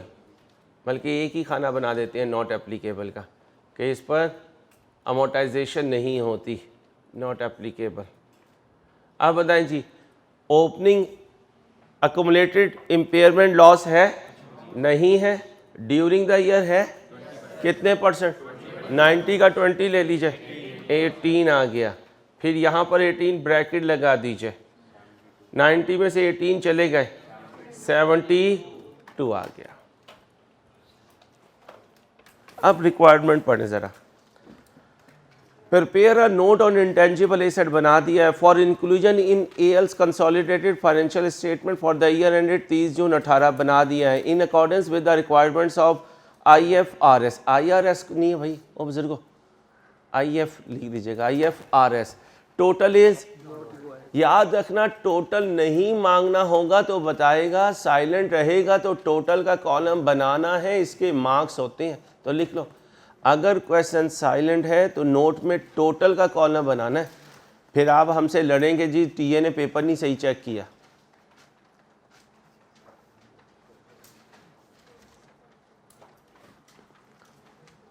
तो कुछ कॉन्फिडेंस भी आ रहा है या सिर्फ हम क्लासेस पढ़े जा रहे हैं?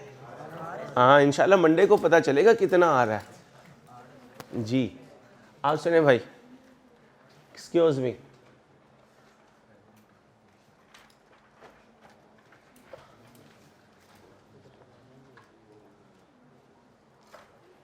चलें जी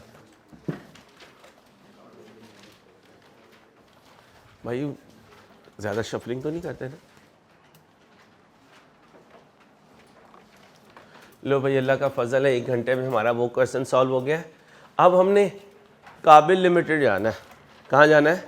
काबिल लिमिटेड। क्वेश्चन नंबर हमारी बुकलेट का पास पेपर नंबर 4 है, पेज 54 है, आई कैप की एग्जाम्पल 31 है, ऑटम 20 में आया था, क्वेश्चन नंबर 6 था और मार्क्स उसके कितने थे? 15 थे। अब क्वेश्चन को नॉवेल की तरह पढ़ोगे तो नहीं फ़ायदा। आपने देखा होगा मैंने क्वेश्चन शुरू किया जब आकर तो मैं हर लाइन पढ़ता गया, उसके साथ साथ शॉर्ट नोट बनाता गया। जब सारे शॉर्ट नोट बन गए तो दोबारा 1 मिनट मैंने पढ़ना शुरू किया और पोस्टिंग शुरू कर दी। क्लास में हम ऐसे ही करेंगे, पढ़ते जाएंगे, शॉर्ट नोट बनाते जाएंगे, फॉर्मेट बनाएंगे, फिर एक दफ़ा दोबारा पढ़ते हुए अपने शॉर्ट नोट्स को पोस्ट कर देंगे। पेपर में आप क्या करोगे? पेपर में क्या करोगे? पढ़ते जाओगे, शॉर्ट नोट्स बनाते जाओगे, साथ साथ पोस्टिंग करते जाओगे, लेकिन एक दफ़ा पूरा क्वेश्चन पढ़ लोगे। एक दफ़ा पूरा क्वेश्चन पढ़ लोगे। उसकी रीज़न ये ना हो कि ये शॉर्ट नोट बनाया, पोस्ट कर दिया और नीचे उसी शॉर्ट नोट से रिलेटेड कोई और इन्फॉर्मेशन आ गई। जब एक दफ़ा क्वेश्चन पढ़ लें तो ये पता होता है कि यार नीचे इससे रिलेटेड कोई एडिशनल पॉइंट नहीं है।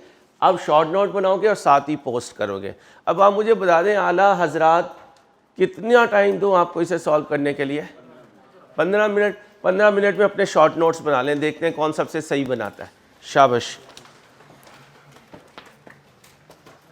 और बेटा स्टॉप करो, मेरी बात सुनो, मिलके सॉल्व करते हैं। Kabil limited is in process of finalising its financial statement for the year ended 31/12/19।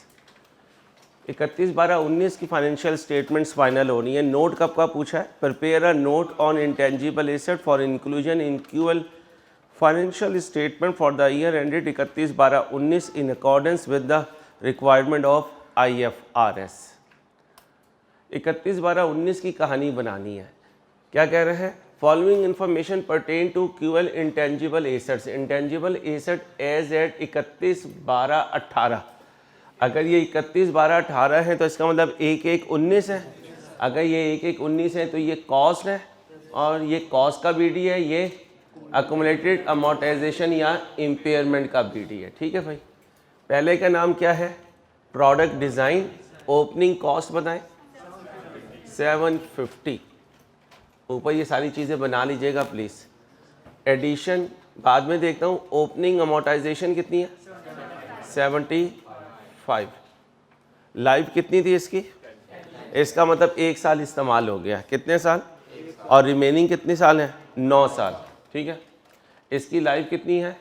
8 साल। कितनी अकोमोलेटेड अमोर्टाइजेशन हो चुकी है? 80। 200 को 8 से डिवाइड कीजिएगा ज़रा, 25। इसका मतलब कहीं फ्रैक्शन ईयर आए हुए हैं जिसकी वजह से 80 आ रहा है। अभी ये पॉइंट ऑफ डिस्कशन नहीं है। The competition for the product is, क्या कह रहे हैं? Cost incurred on development of product design was capitalise in 2018। Product का जो डिज़ाइन है ये भी बाय किया जाता है डिज़ाइनर से और उनको सर्टन फ़ी पे की जाती है और उस डिज़ाइन को रजिस्टर करवाया जाता है रेगुलेटरी बॉडी से ताकि वो डिज़ाइन कोई और यूज़ ना कर सके। Cost incurred on development of product design was capitalise in 2018। इसलिए देखें ये नहीं बताया कि कब किया। 2018 साइलेंट हो तो साल के पहले दिन। The competition for the product is increasing. QL has estimated the following net cash inflows. What do you mean by net cash inflows? Outflow minus करने के from the product. Pre-tax and post-tax discount rates are 12 and 10. हमने क्या use करना होता है? क्या use नहीं करना? Post-tax.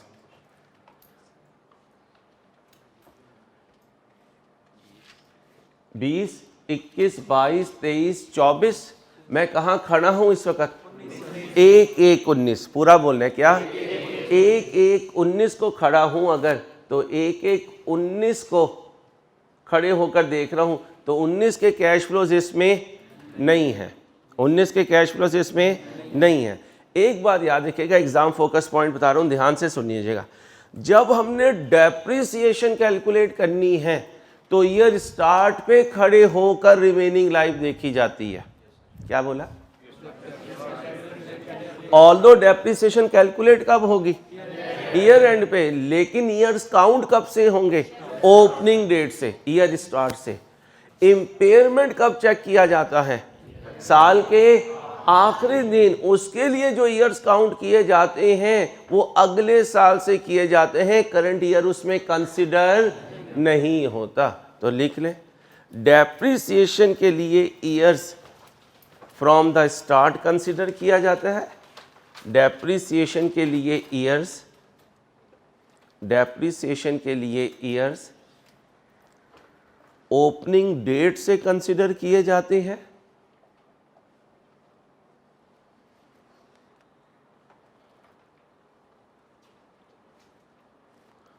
और इम्पेयरमेंट के लिए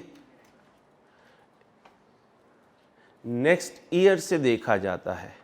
इम्पेयरमेंट के लिए बोले नेक्स्ट ईयर से देखा जाता है। अभी ये दोनों बातें वेरीफाई होंगी, देखते जाइएगा।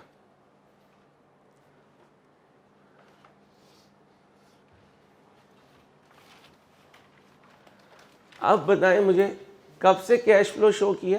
20, 21, 22, 23, 24, 25 ऑनवर्ड क्या कह रहा है? याद रखिएगा, जब इस डेट से आगे कैश इनफ्लो एक्सपेक्टेड नहीं है तो फ्यूचर बेनिफिट भी एक्सपेक्टेड नहीं है। फ्यूचर बेनिफिट एक्सपेक्टेड नहीं है तो यूजफुल लाइफ भी एक्सपेक्टेड नहीं है। अब अगर मैं 20, 21, 22, 23, 24 देखूं तो इसका मतलब इससे आगे कैश फ्लोज नहीं आ रहे। और आपको पता है ये कैश फ्लोज का और इस प्री टैक्स डिस्काउंट रेट का ताल्लुक किस कैलकुलेशन से है? इम्पेयरमेंट से है। और इम्पेयरमेंट कब चेक होनी है? साल के आखिरी दिन, और आखिरी दिन होगा 31/12/19। 31/12/19। अब यहां पर 31/12/19 को इम्पेयरमेंट होना है तो आ जाए। इम्पेयरमेंट के लिए क्या चाहिए हमें? WDV, impairment loss recoverable amount. Recoverable amount higher of fair value less cost to sell, और वैल्यू इन यूज जो है वो present value of cash inflows से आती है। इम्पेयरमेंट की टेस्टिंग कब होगी भाई? अच्छा, याद है इम्पेयरमेंट के इंटरनल और एक्सटर्नल फैक्टर्स? यहाँ क्या बता रहा है? Cost incurred on development of product design was capitalised this the competition for the product is. और जब प्रोडक्ट का कंपटीशन इंक्रीज होगा तो फिर इम्पेयरमेंट का इंडिकेशन आ गया। इंडिकेशन आ गया तो हमें अपने एसेट को किससे गुजारना चाहिए? इम्पेयरमेंट टेस्ट से। इम्पेयरमेंट टेस्ट कब परफॉर्म करूंगा? 31/12/19 को। वो मेरी क्या होगी? Measurement date. और मेजरमेंट डेट को क्या कहते हैं? T0। क्या कहते हैं? आ जाए 31/12/19 T0, T1, T2, T3, T4, T5। इससे आगे क्यों नहीं लिया? सर कैश फ्लोज ही नहीं है। क्या नहीं है बताएं जी? T1 में कितने हैं? Next next next 100, next 80। Pre tax लो पोस्ट टैक्स लो? एक बच्चा लिखवा दे डिस्काउंट फैक्टर।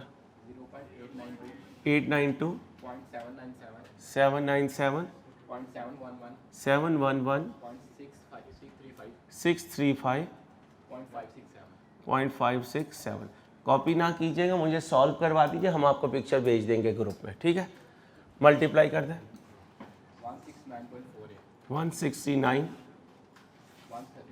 135, 99, 63, 45 जमा कर दीजिए। 500 इस फिगर से बताएं, जल्दी बताएं। 500 ये क्या है? Value in use. यहाँ तक ओके। अब आगे पढ़ने लगा। इस पूरे पैराग्राफ में इसने इस डेवलपमेंट प्रोडक्ट डिज़ाइन की फेयर वैल्यू नहीं दी।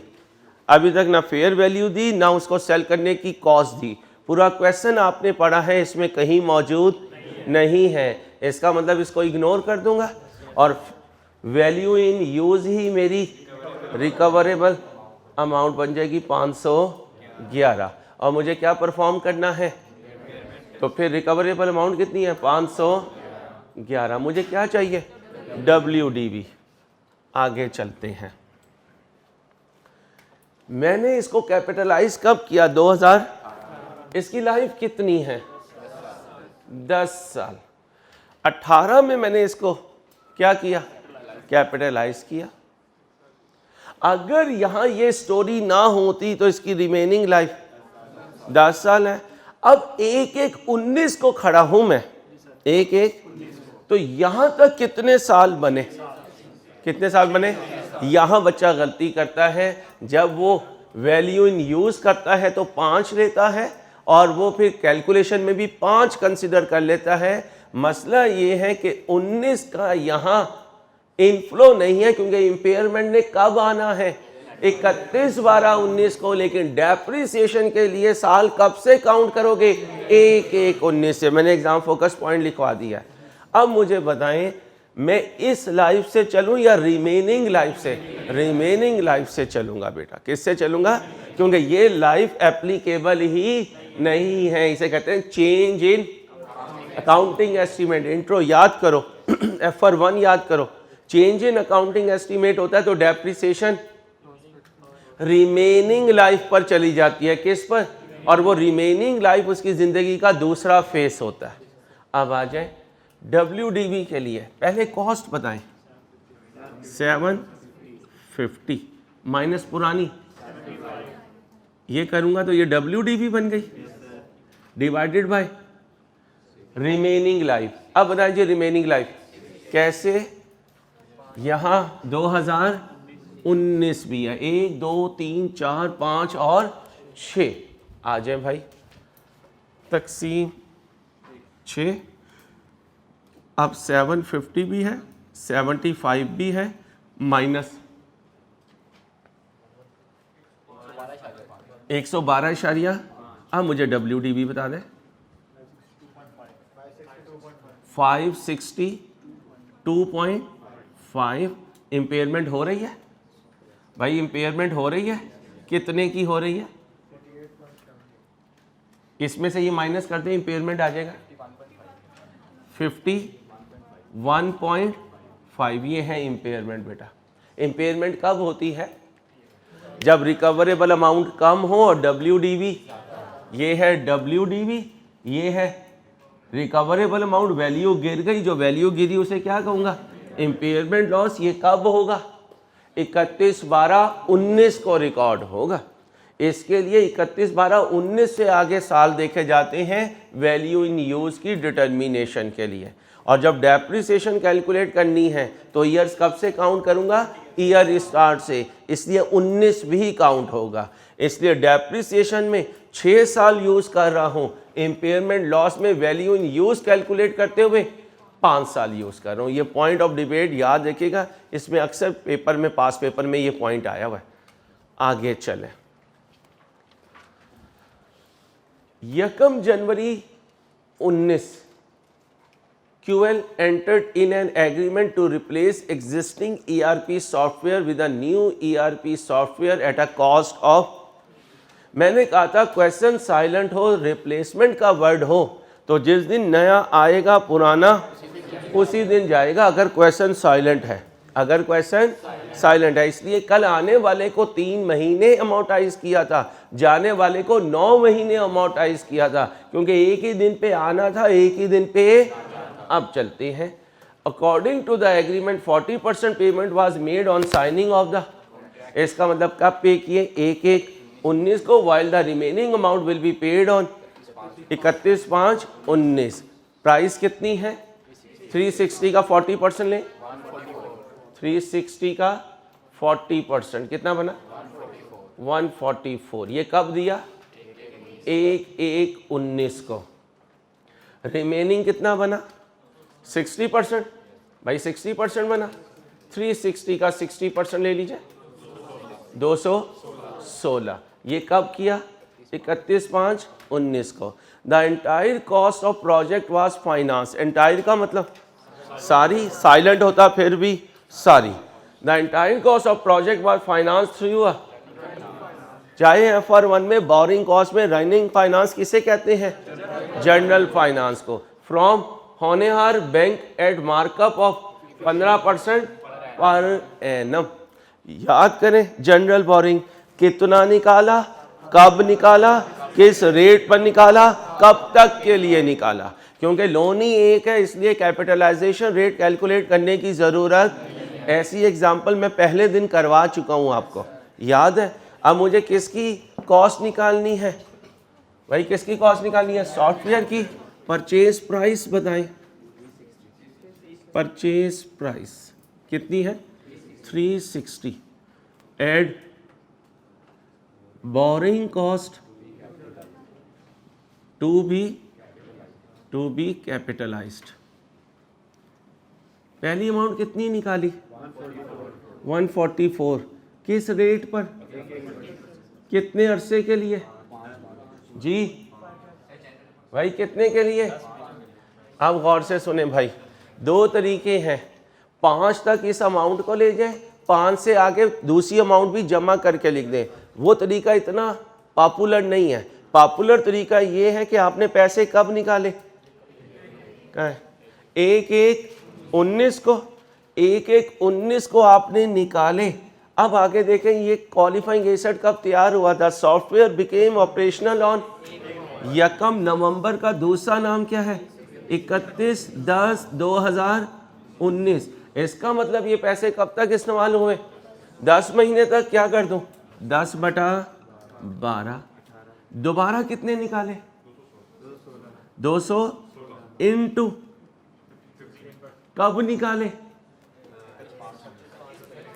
कब निकाले, 31/5/19। 31/5/19 का दूसरा नाम 1/6/19।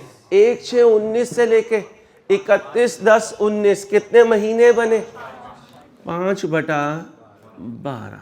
बोलो जी, पहला 18, दूसरा 13 पॉइंट, जमा कर दे 391 पॉइंट। भाई ओके है, इसमें कोई पॉइंट तो नहीं है। और अगर वो कहता स्पेसिफिक लोन है तो फिर 1 जनवरी कमेंसमेंट डेट थी, 31/10 सीजिंग डेट थी, 10/12 पर सारा लोन कैपिटलाइज कर देते हैं। रूल याद रहेगा। आगे चलो, ये ERP सॉफ्टवेयर है। आगे ऑपरेशनल कब हुआ, 1 नवंबर, तो अमोर्टाइजेशन कितनी आएगी, 2/, QL expect to use it for a period of life कितनी होगी, 9 साल। The existing ERP software will be continued till 31/12/20। अब वो मेरी वाली अजम्पशन अप्लाई नहीं होगी, वो तो कब अप्लाई होनी है, जब साइलेंट हो। साइलेंट होता तो वो कितने महीने डेप्रिशिएट होता, 10 महीने। अब कितने महीने होगा, 12 महीने, पूरा साल। उसकी रिमेनिंग लाइफ कितनी है, 2 साल, 19। और मैंने कहा है डेप्रिसिएशन के लिए रिमेनिंग लाइफ कब से लेनी है, ईयर। और ये मेरे पास ओपनिंग में पड़ा हुआ है, ये मेरे साथ कहाँ पड़ा हुआ है। अब इसकी लाइफ ये वाली नहीं चलेगी, कौन सी चलेगी, रिमेनिंग। वही जो FR1 में फार्मूला है, WDV divided by remaining useful life. और इसकी रिमेनिंग लाइफ कितनी है, 2। क्यों, 1/1/19 को ये मेरे पास था, कब जाएगा, 31/12/20 को, तो 19 इस्तेमाल होगा और 20 इस्तेमाल होगा। ज़रा क्या कैलकुलेट कर दो इसकी amortisation, amortization of software, amortization on opening। जी भाई,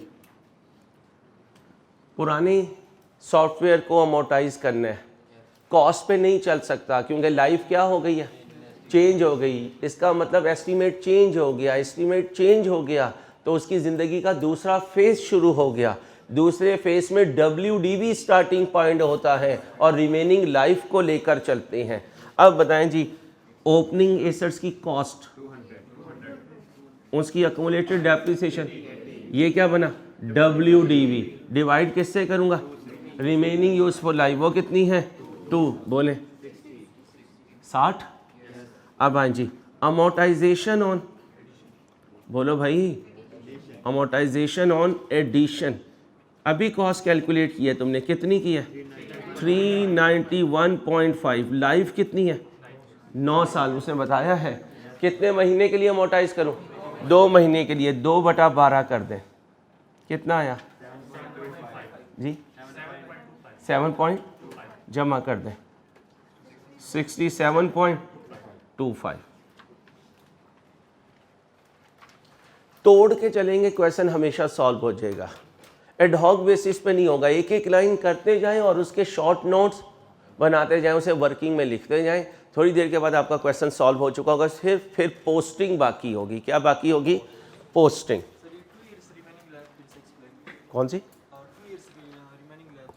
द एग्जिस्टिंग ERP, एग्जिस्टिंग का मतलब पुराना, एग्जिस्टिंग का मतलब विल बी कंटिन्यूड, इस्तेमाल होगा टिल 31/12/20। जब मैंने ये डाटा दिया तो मैं कहाँ खड़ा हूं, 1/1/19 को। कब तक डेप्रिशिएट कर चुका, 31/12/18 तक।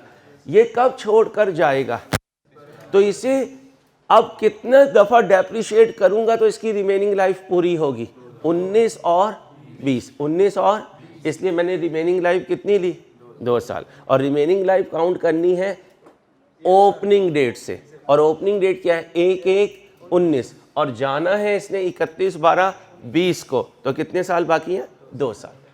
आगे सुने भाई, 1 जनवरी 19 को QL acquired a license for 600 million for a period of, क्या लिया है, लाइसेंस लिया है, कितने साल का, 5 साल का। QL made an initial payment of 100 million and the remaining amount will be paid in 2 equal installments on 1/1/20 and 1/1/21।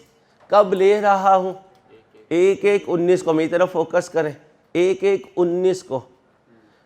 पहली पेमेंट कब दी, 1/1/19 को, कितनी 100, बाकी बचे 500। इक्वल इंस्टॉलमेंट का मतलब 250, 250 दूंगा 1/1/20 को और 250 दूंगा 1/1। इसका मतलब ये नॉर्मल क्रेडिट टर्म्स नहीं है, ये एबनॉर्मल क्रेडिट टर्म्स है। इसकी प्राइस आनी थी present value of all payment से। मैंने ऐसी एग्जांपल करवाई थी, मेरी किस्मत अच्छी, आपकी किस्मत अच्छी। Cash price equivalent of the licenses, उसने कहा बच्चे अभी ज़रा नए हैं, ज़्यादा प्रेशर ना डाल, मैंने 520 कैलकुलेट करके दे दी। इसे छुपा देता, कैलकुलेट करता, लेकिन फिर वो डिस्काउंट रेट देता हमें, क्या देता, और फिर 100 पे डिस्काउंट फैक्टर 1 लगता, क्योंकि ये T0 है, इस पर पहले साल का और इस पर ओके हो गया। कितने का खरीदा सॉफ्टवेयर, 520 का। On expiry of 5 years the license is renewable for further. Original कितनी लाइफ थी, 5 साल। रीन्यूअल का ऑप्शन कितने साल का है, 5 साल का। एट एन इनसिग्निफिकेंट यानी मिनिमल कॉस्ट, मिनिमल कॉस्ट हो तो रीजनेबल अश्योरेंस है कि मैं रीन्यू, जब रीन्यू करवाने का रीजनेबल अश्योरेंस कॉन्ट्रैक्ट डेट पर है तो लीगल लाइफ में रिन्यूअल पीरियड भी ऐड हो जाएगा। लीगल लाइफ 5 + 5 10 साल हो जाएगी। अब इसको कंपेयर करूंगा यूजफुल लाइफ से, which ever is shorter. QL intends to renew the license and sell it at the end of इसका मतलब वो 10 साल तक इस्तेमाल करने में इंटरेस्टेड ही नहीं है। वो कितने साल इस्तेमाल करना चाहता है? तो फिर useful life, legal life, which ever is, कब लिया, एक एक कितने का लिया? तो 520 डिवाइडेड बाय 8 कितना बना? अब ये 65 क्या है? Amortisation during the year. कोई कंफ्यूजन? पक्का? तो फिर क्या कहा था मैंने R2 में? क्या है? रिटेंशन, स्टैंडर्ड के रूल्स की रिटेंशन। आगे, in the absence of any active market, आज ही बताया शायद आके, एक्टिव मार्केट नहीं है, QL has estimated that residual value of the license would be, अब ये कल वाला पॉइंट है, रेजिडुअल वैल्यू का पॉइंट है। इंटेंजिबल एसेट की रेजिडुअल वैल्यू 0 अज्यूम करूंगा अनलेस उसकी एक्टिव मार्केट हो और उस एक्टिव मार्केट से मुझे रेजिडुअल वैल्यू मिले और एक्टिव मार्केट कहे कि जब तुम इसे रियलिटी में बेचने आओगे तो मैं मौजूद होंगी। तो उसने तो कह दिया कि एक्टिव मार्केट, अगर एक्टिव मार्केट नहीं है तो फिर दूसरा पॉइंट, कोई थर्ड पार्टी कमिटमेंट करे, कहीं नहीं लिखा हुआ, तो फिर इस रेजिडुअल वैल्यू को इग्नोर करना है, ये मेरी कैलकुलेशन का पार्ट। और अगर एक्टिव मार्केट होती तो 520 माइनस रेजिडुअल वैल्यू करता, थर्ड पार्टी कमिटमेंट होती 520 माइनस थर्ड पार्टी कमिटमेंट करता, फिर 8 से डिवाइड करता। ओ भाई आ भी रहा कुछ? पक्का? चलो आओ मेरे बच्चों, अब आपने पोस्ट करवाना है। प्रोडक्ट डिजाइन 750 पे था, इसकी डेप्रिसिएशन हमने कैलकुलेट की है जी, की है कितनी? 112 एडिशन कुछ नहीं हुआ, सेपरेट भी नहीं हुआ, 750 जी भाई। अमोर्टाइजेशन 112.5 जी, कितना बना? 187.5। ओपनिंग इम्पेयरमेंट था 9, during the year impairment loss है कितना है? 51.5। 51.5 याद करें, cost less accumulated amortisation less accumulated impairment loss बना दें 500, पूरा 511 किधर? 750, 511। ये बनाना कुछ नहीं है, असल तो ये बनाना है, और ये जब भी बनेगा जब एक एक लाइन पर पूरी ग्रिप होगी। ग्रिप भी होनी चाहिए और प्रैक्टिस भी होनी चाहिए, वरना ब्रेन कह रहा होगा तुझे आता है, फिंगर कहेगी भाई तूने 4 महीने मुझसे काम ही नहीं लिया, मैं क्या इस वक्त तेरा साथ दूं। पेपर वाले दिन हाथ चले, इसके लिए ज़रूरी है रोज़ का काम, रोज़ और वीकेंड को पूरा इस्तेमाल करना है। ERP सॉफ्टवेयर ओपनिंग में था कितना था? 200। नया आया कितने का? 391.5। कितना हुआ? 591.5। ओपनिंग अमोर्टाइजेशन थी कितने की? 80 की। ड्यूरिंग द ईयर की कितनी? 67 पॉइंट, जमा कर दे 147 पॉइंट, ब्रैकेट लगा दो। इसकी तो इम्पेयरमेंट नहीं हुई भाई, इसकी तो नहीं हुई ना इम्पेयरमेंट जी भाई। कितना आया? 0। इसमें से ही माइनस कर दें 444.525। कितना गुस्सा चढ़ता है ना, सर को बताओ और सर को दोबारा बताना पड़े, क्या कर सकते हैं। लाइसेंस नया खरीदा है, नया खरीदा है तो ओपनिंग बैलेंस नहीं, एडिशन कितने का आया? 520 का। टोटल कर दें 520, ओपनिंग बताएं नहीं, 0। 520 की अमोर्टाइजेशन 65 ब्रैकेट लगा दें जी भाई। इम्पेयरमेंट है ही नहीं जी भाई। 455। इसके नीचे आपको पता है ये लिखते हैं measurement basis amortisation method, amortisation rate, useful life. बात समझिएगा, तीनों में कॉस्ट मॉडल है, तीनों में स्ट्रेट लाइन है, प्रोडक्ट डिज़ाइन एक ही है, उसकी लाइफ 6 साल बाकी है, यहाँ से पता चला है। ये वाली लाइफ नहीं लेनी, ये अब एप्लीकेबल नहीं है, चेंज इन अकाउंटिंग एस्टीमेट आ चुका है। इधर आए, ERP सॉफ्टवेयर, कितने सॉफ्टवेयर हैं? 2, एक की लाइफ कितनी बाकी है? 2 साल। दूसरा जो नया आया उसकी लाइफ, इसलिए मैंने लिख दिया 2 भी है और 9 भी है। लाइसेंस की लाइफ 8 ईयर्स। टोटल करवा दें ज़रा, 950 नेल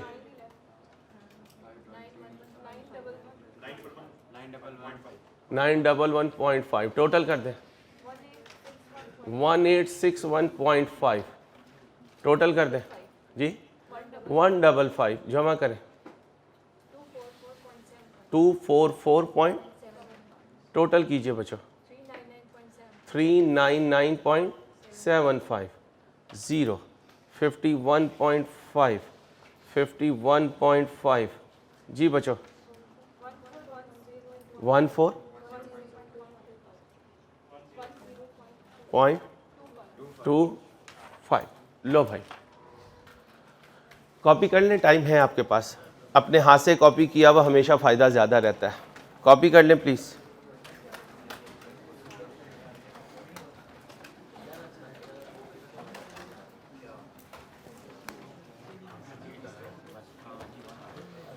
लो भाई।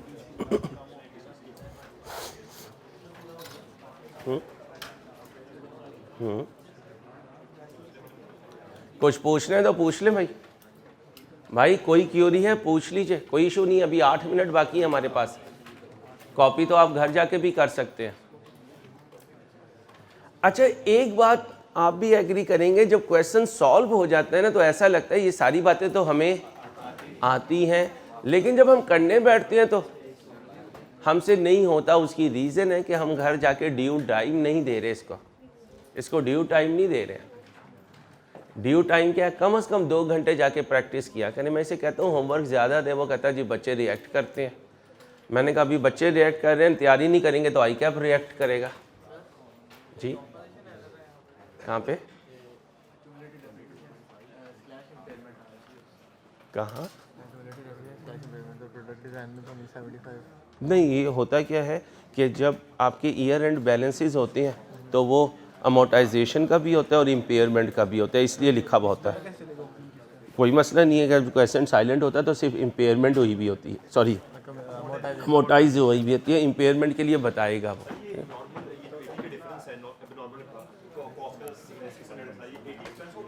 कौन सा जी? ये इंटरेस्ट है, इसे कहते हैं अनवाइंडिंग ऑफ इंटरेस्ट। आगे आ जाएगा भाई। बच्चे का क्वेश्चन वैलिड है, आपने 600 दिए, 520 प्रेजेंट वैल्यू है तो वो 80 क्या है? वो इंटरेस्ट एक्सपेंस है। और मैंने आपको कहा था इंटरेस्ट एक्सपेंस या जीपी में से माइनस होगा या कैपिटलाइज होगा, वो भी हमारा पॉइंट ऑफ डिस्कशन नहीं है। क्यों? क्योंकि नोट में इनकम स्टेटमेंट की आइटम्स नहीं आती, बैलेंस शीट आइटम्स आ रही होती हैं। और कुछ पूछना हो पूछ लीजिए प्लीज़ भाई, और कुछ पूछना हो पूछ लीजिए, क्योंकि मैं मंडे को पूरा पूछूंगा जितना पढ़ा दिया। अभी भी पूछ लें, 7 मिनट है आपके पास जी। क्या किस लेवल का? 14 मार्क्स का है भाई। डिफिकल्टी लेवल अबव से या एवरेज से थोड़ा सा अबव है। ये नहीं कह सकते बहुत चैलेंजिंग है, बहुत चैलेंजिंग नहीं है। इसमें कोई चीज़ ऐसी नहीं थी इसके अलावा जैसे हम कहेंगे यार स्टैंडर्ड ने एक्सप्लेन नहीं किया हुआ है। ये एक पॉइंट था कि बच्चे ने डेप्रिसिएशन कैलकुलेट करते हुए 6 साल लेने थे। अक्सर बच्चों ने एग्जामिनर कमेंट है कि डेप्रिसिएशन भी कितने सालों पे ली? 5 साल पे। वो गलत है। कॉपी कर लें प्लीज़ जी भाई। जी तो सर हम वैसे R1 में जो है ना, जब हम दूसरी पेमेंट करते थे उस टाइम तक का पीरियड नहीं काउंट करते थे। हाँ जी, और जब वो दूसरी पेमेंट कर लेते थे तो क्यूमुलेट हो जाता था, फिर उसको लेते थे। दोनों से आंसर सेम आएगा। देखिएगा, आप कह रहे हैं सर 144 इंटू 15% इंटू क्या कर दीजिए 5/12 कर दीजिए, क्योंकि 31/5 तक है। अब यहाँ कितना लेंगे? 360 पूरा इंटू 15% इंटू कितना बना जी 5 बाय ये बताएं खाली 9 नहीं यार 9 दूसरा 22.5 जमा करें 31.5 इसे जमा करें 31.5 ऐसे कर लें दोनों में ठीक है। FR1 वाले तरीके से चलना है 5/12 करें, उसके बाद वो भी ज्वाइन कर लेगा तो ज़्यादा अमाउंट हो जाएगी, फिर इस तरीके से कर लें। दोनों इक्वली एक्सेप्टेबल हैं भाई ये तरीका सेम है, दोनों से आंसर सेम आता है। इसमें पहले को सेपरेट रखा, दूसरे को सेपरेट रखा, इसमें पहले को दूसरे के आने तक सेपरेट रखा, जब दूसरा आ गया तो दोनों को मर्ज कर लिया।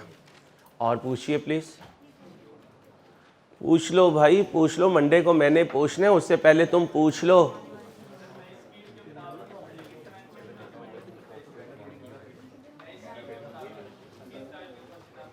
ये अभी छोड़ दें भाईजान, इट्स टू अर्ली यार, अभी तो छठी क्लास है, 100 क्लासेस होनी है। जितने मैं सारा जितना पढ़ाया होगा उसमें से पूछूंगा भाई। नई स्कीम और पुरानी स्कीम में कोई चीज़ मिक्स नहीं है भाई, ये चीज़ ज़हन से हटा दीजिए।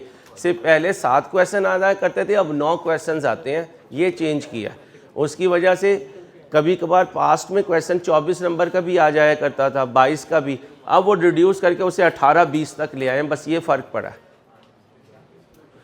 नहीं पूछना कुछ, जाएं जी, अपना ख्याल रखिएगा, मुलाकात होगी, अल्लाह हाफिज़।